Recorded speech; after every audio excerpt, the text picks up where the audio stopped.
Hello guys, welcome back to my YouTube channel. Welcome back to another video.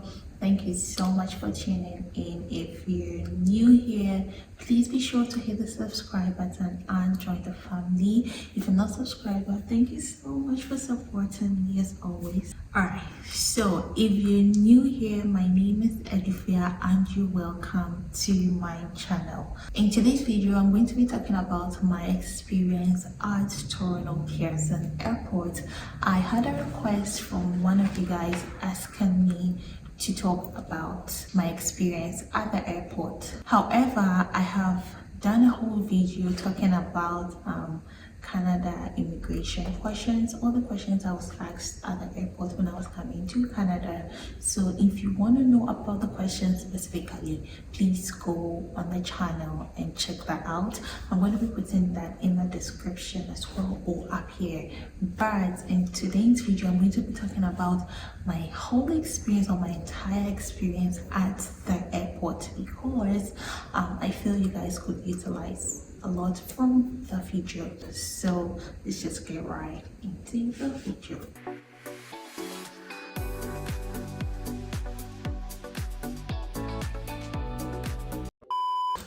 So I think it's important to let you know that coming here or coming to Canada was my first time like traveling internationally, and it was also my first time on a plane.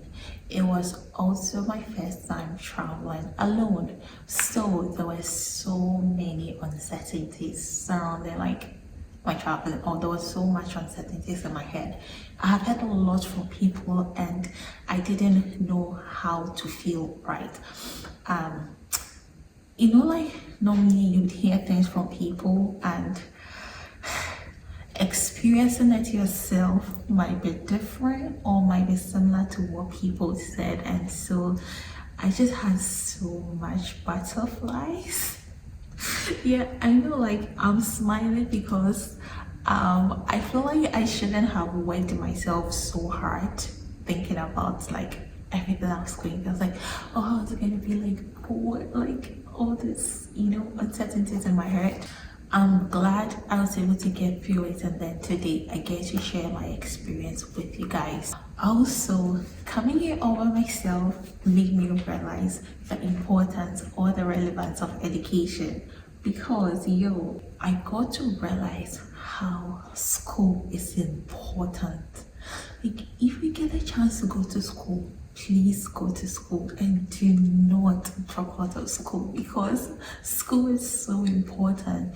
Because directly or indirectly, you get to learn a lot from school that you consciously don't even know, right? And then you are faced with a certain challenge, or you just faced with something, like something comes up and you have to do it, and you're like, oh, it's really important I went to school. Because sometimes the confidence and the ability to bullshit your way through certain things, you develop all those things from school and the stage with which you have achieved or you are in life. So this is how it all happened.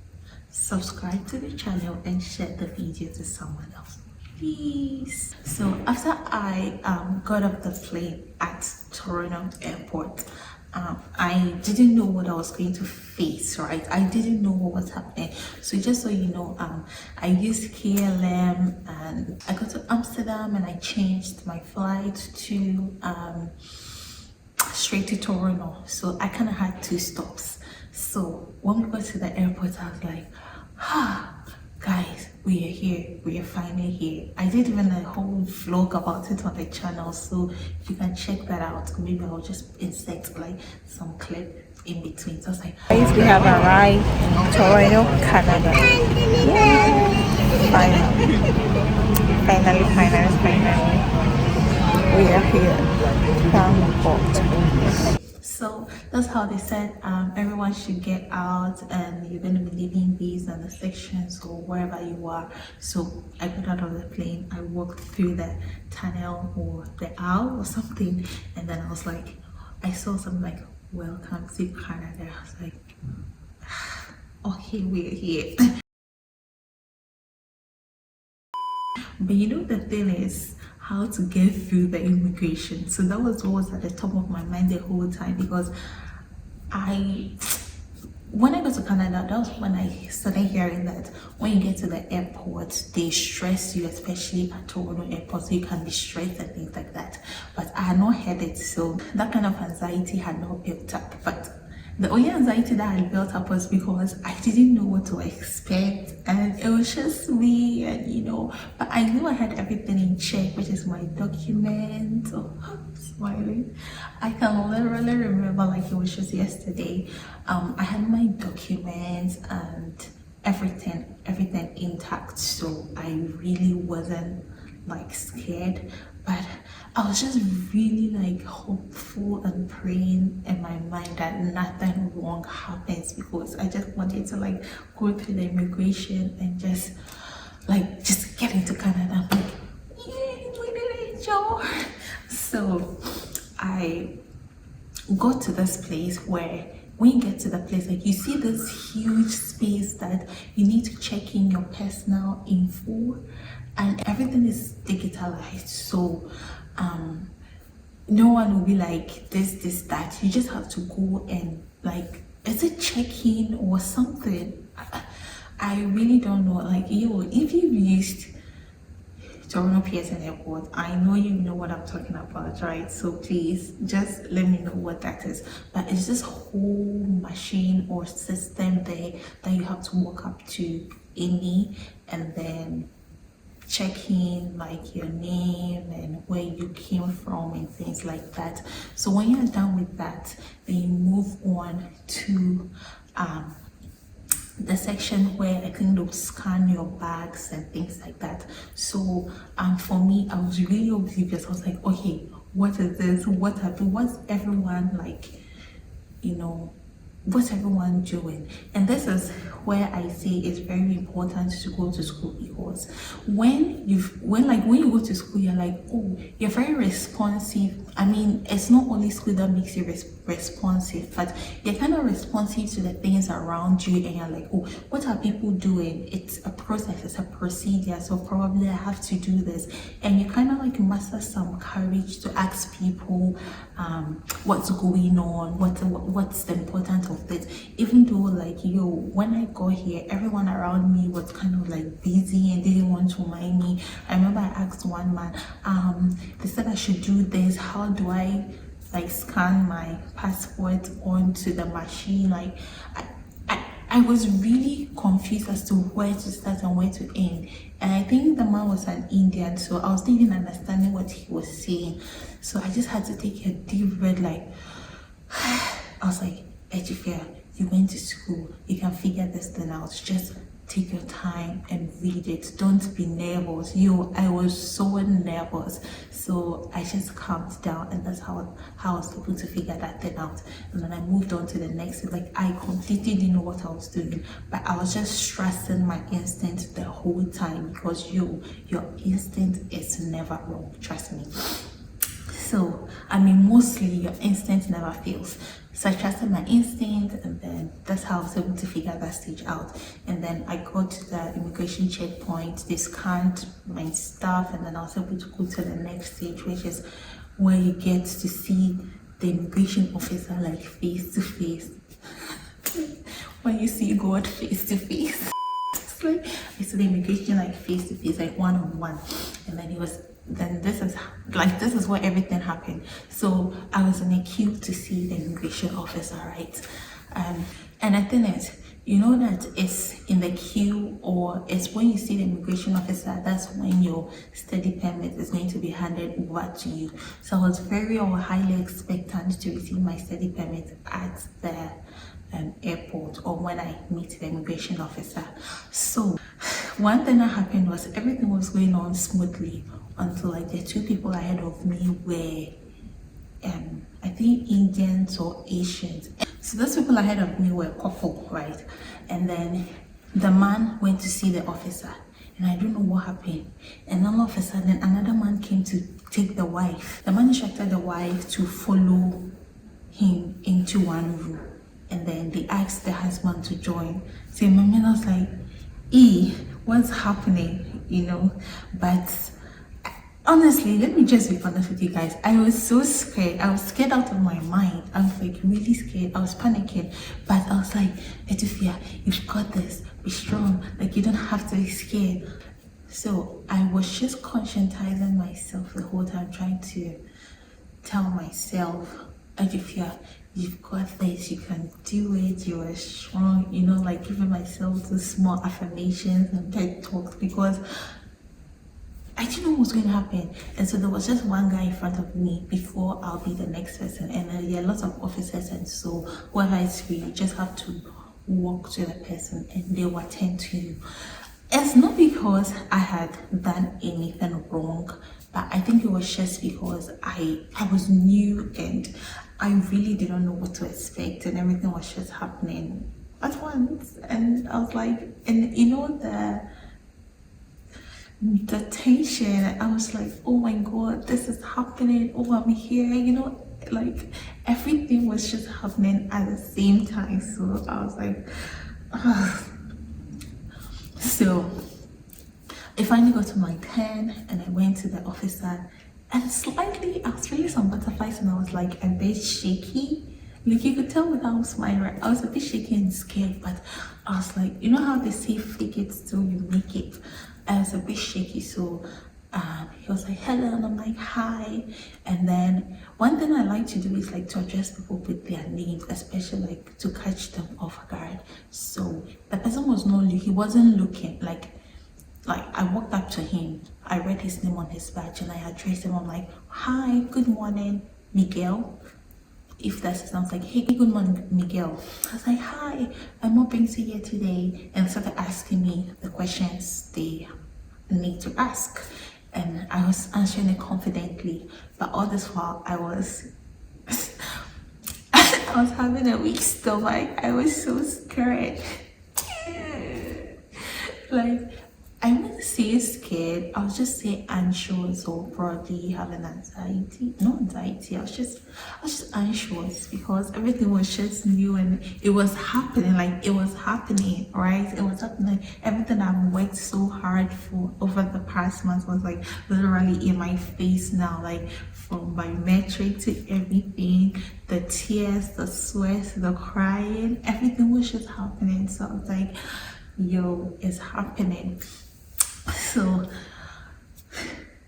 after I spoke to him, he was like, oh, where are you going? No, he was like, oh, why are you coming to Canada? I was like, for school. They're like, oh, can I have a copy of your passport? Like, can you hand over your passport to me?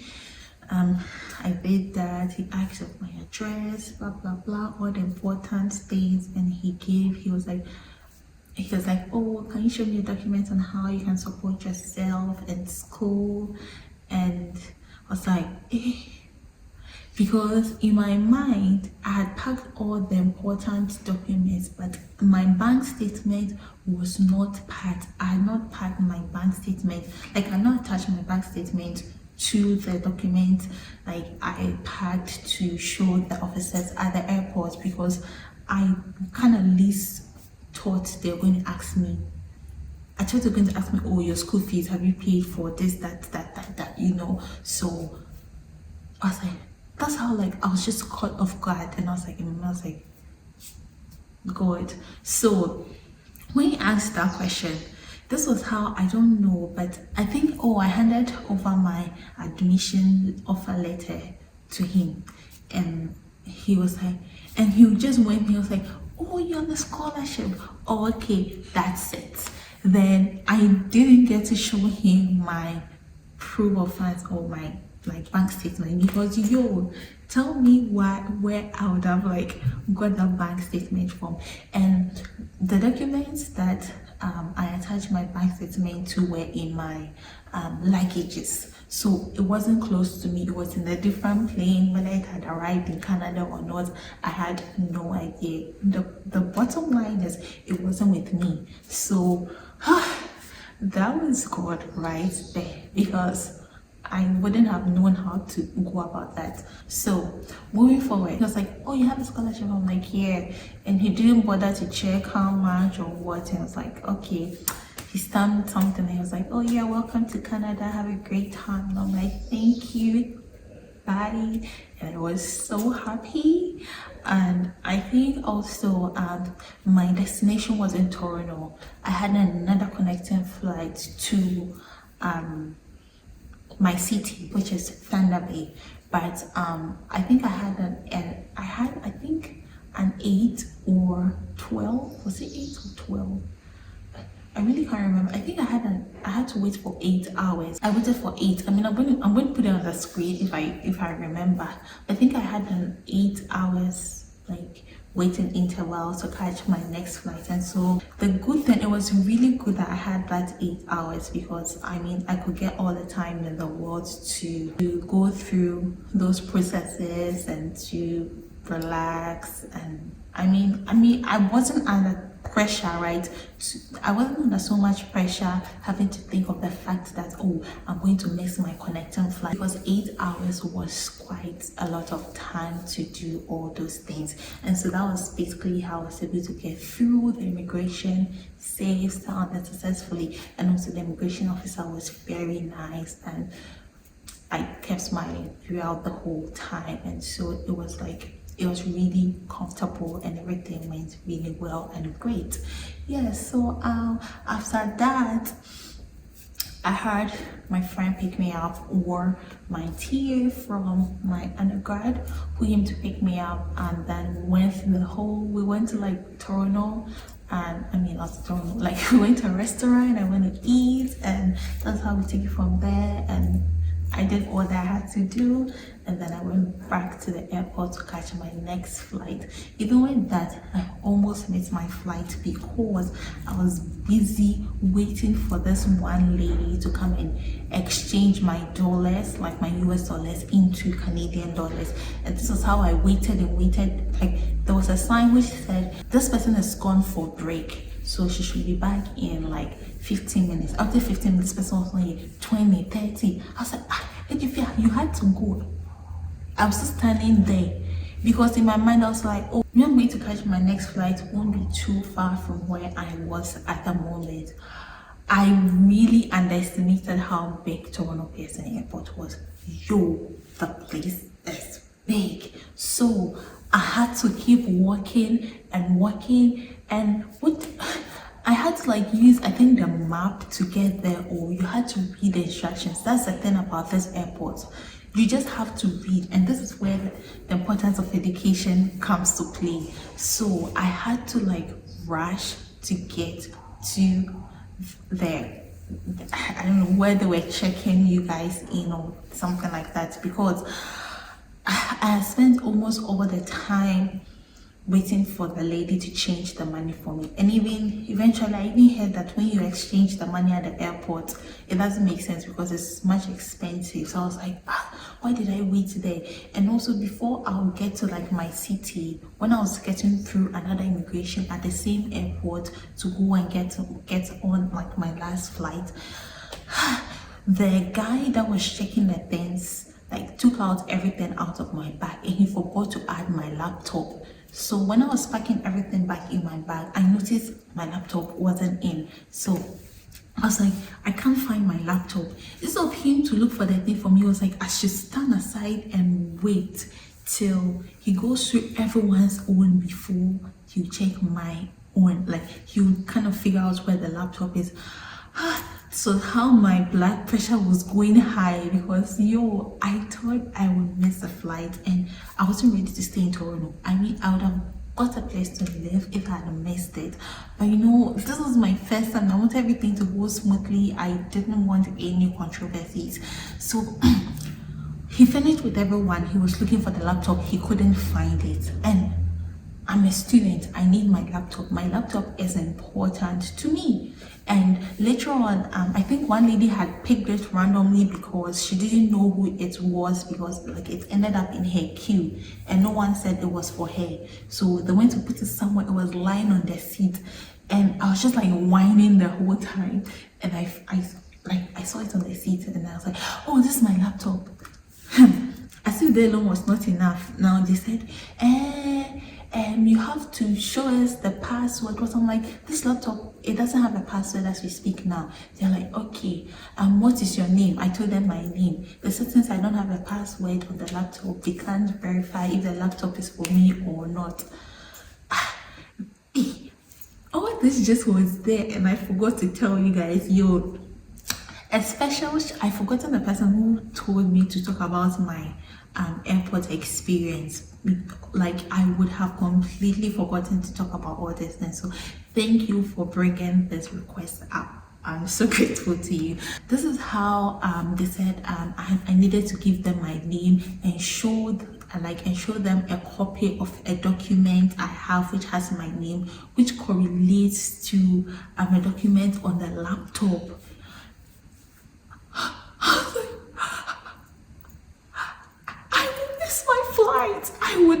I would literally, you guys will make me miss my flight. Right? That was what I was saying the whole time. I was so pissed because in my mind I'm like, it's not even my fault. It's not my fault that I'm late, but you guys, look at what you keep doing, right? So eventually everything went, because I knew I was like, that's my baby, that's my laptop. So eventually everything went on smoothly, and then I was able to get my laptop. And this is how I knew that where I was supposed to check in to board my flight was so far from that place. I kept running and running and running. I wasn't getting. I was like, how long am I supposed to keep running and walking to get there? And that was how luckily I was able to get there. And I think everyone had boarded, and it was just left with 2 people to go in. And I got there and I'm like, is this the, I don't really know how to explain it, but like in this airport we have this, like, I don't know if it's called terminal. So there were just like last 2 people in the queue to board. And when they close the flight, they won't open it for you. That one they keep saying every time. So you just have to make sure you are there on time. So, hey, And also one time I had dreamt and I had missed my flight. So I was like, God, I beg. So when I got there and I asked her, is this the queue that leads you into the plane to Tampa Bay? They were like, yes. I was like, oh, thank God. And I showed them my passport and then my boarding pass, and that was how I was able to get to the plane, and everything was successful. And I got here and I came home and I was like, oh, we did it, Joe. I am here. And the next day I went to school and it rained, and I got bitten by the rain, and everything kept happening. I did a whole video showing you guys the experience, like my first day in school and what I ate, and even when I went to school my class got cancelled. It's just a lot of things. So yeah, basically this is my experience at the airport, or Canada airport, or Toronto Pearson airport, anyhow you want to put it. I hope this story was fun, and I hope like you enjoyed me talking about the whole experience. I know very soon a lot of you guys are about to travel, so you might be so oblivious, or you might not know what to expect. All I can say is that you guys should chill. Everything's gonna work out so good, and you don't even have to worry your head over anything. Just make sure you have the right documents, just make sure you are prepared, make sure you have confidence. If you don't have confidence, just fake it till you make it. Don't let people get into your head. The important thing is you have the required documents, and you have faith in your confidence, and you're also praying that God will help you through the whole process. Because now I kind of know that some people are being sent home from when they go to like the airport, like people are asked to go home or something. Like, just pray and be confident, and everything will turn out really good or well for you. This is where I'd like to end today's video. If you really enjoyed this, let me know in the comment section. You can also share your experience in the comment section as well, and I will be back with more and interesting videos. Follow me on Instagram at edifeabla, TikTok at edifeabla, Facebook at edifeacron, and watch other interesting videos on the channel because I bet you'll find them very informative and useful. Till then, I will be back with more and interesting videos. Peace.